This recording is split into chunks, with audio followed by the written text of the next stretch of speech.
My name is Rusty Mattingly with Rehab Medical, and today we're going to be looking at a Group 3 power mobility device, the Vector. We're going to start with the joystick, and the appropriate way to address the joystick is maintain your hand in contact with the joystick housing. Use the web space between your thumb and your index finger to cup the joystick so that you can actually control how much you're moving the joystick and decrease the amount of erroneous movement that can occur due to environmental factors like bumps in the road. To power cycle this, it has a simple green button. You push it and it will come on. If you're going to disengage it and turn it off, you're going to push that button again. It does have speed adjustments. It has step up and step down, which will illuminate lights in a row above them. With that being said, even at its highest level, you can have the piece of equipment operate at its slowest level by modulating the input through the joystick.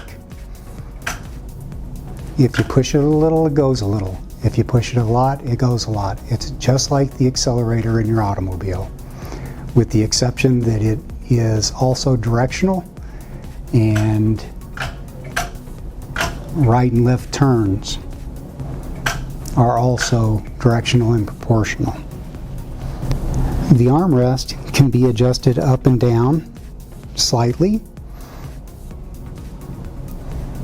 It will require tools for this adjustment to occur. It is a 4mm Allen wrench on the outside. There's about 3 inches of travel up and down. And the down post will have to be adjusted.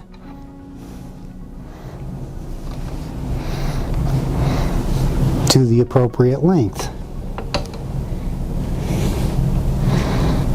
It is very important to care for the batteries. This unit is charged through a charging port here, and it should be charged nightly. Plug it in every night, unplug it every morning. This will maintain the health of the batteries, and it is not necessary to allow the batteries to become completely discharged like lithium batteries. These batteries would rather be fully charged all the time. However, do not leave it plugged in for days at a time, because the charger will ultimately discharge the batteries as well. That's why it's important to plug in at night and unplug in the morning. Now, to go over the power seat features, we have 2 buttons on the joystick that show a chair. Those are the buttons that are going to turn the joystick off and give control to the mode, which is this section in the back. Right now I can see that the seat and the back are highlighted.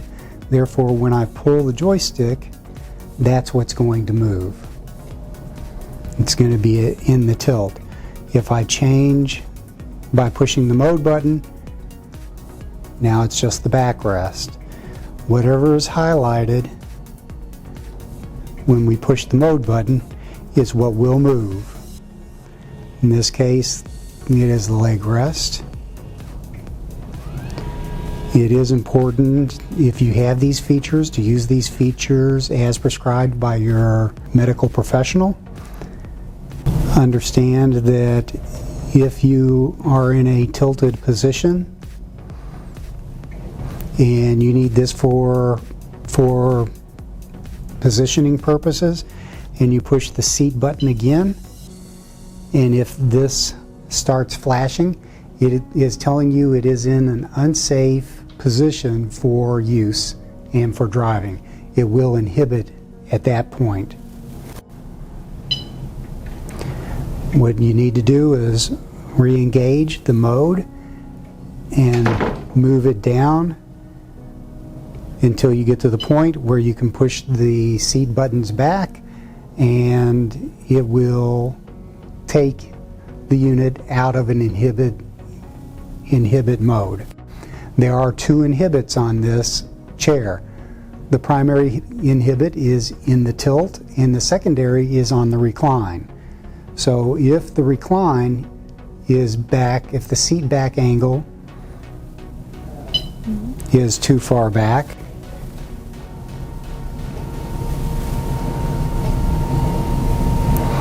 it also will inhibit and not allow you to drive. So if you need that type of positioning for use, alert the rehab tech that is delivering the piece of equipment, and they can make some adjustments to that inhibit. This wheelchair comes with tie downs. They will be here in the front and on the back. They are attached to the base, and those are the transportation tie downs.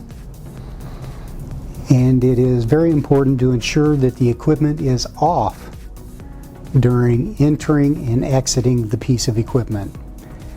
It's important that it is off because clothing can get caught on the joystick as you're getting in or out and cause the piece of equipment to have movement that can cause injuries to the end user. If for some reason the piece of equipment fails to operate and will not move, there are levers under here that can be pulled up to disengage the wheel locks and allow the piece of equipment to move, to be pushed manually. What you will notice is that the joystick is going to flash and let you know that it is in an inhibit and the joystick is now not operational.